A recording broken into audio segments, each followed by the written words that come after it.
How do you feel about Skandasana or side lunge? I sometimes find this difficult because I have a hip injury. And so I want to show you a couple of variations that you can do with Skandasana. I guess they're not really variations, they're just different ways to get into the pose and different places where you can stop in order to continue to get the maximum benefit for your body. In order to do Skandasana, usually you've got one foot planted and the other foot is going to come up. Okay, you've got a heel down and you've got the toes pointing to the ceiling.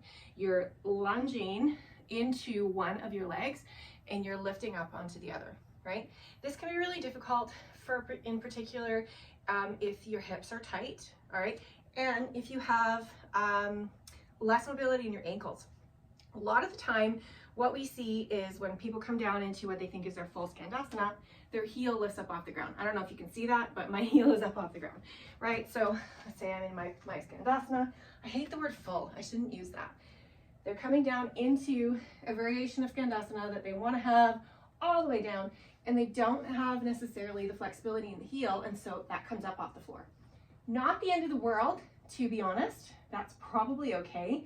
You're not going to get as much stability in this pose if your heel is up. You're just on your toes, okay?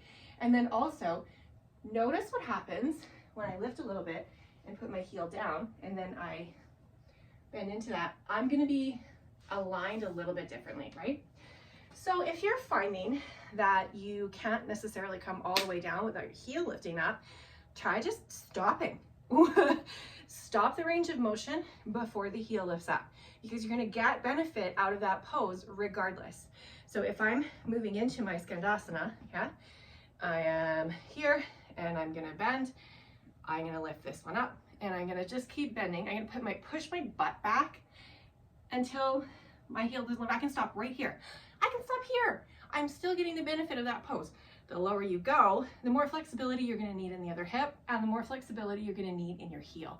So no biggie, stop where it feels right. You don't have to go all the way down to the floor to get the benefit of that shape.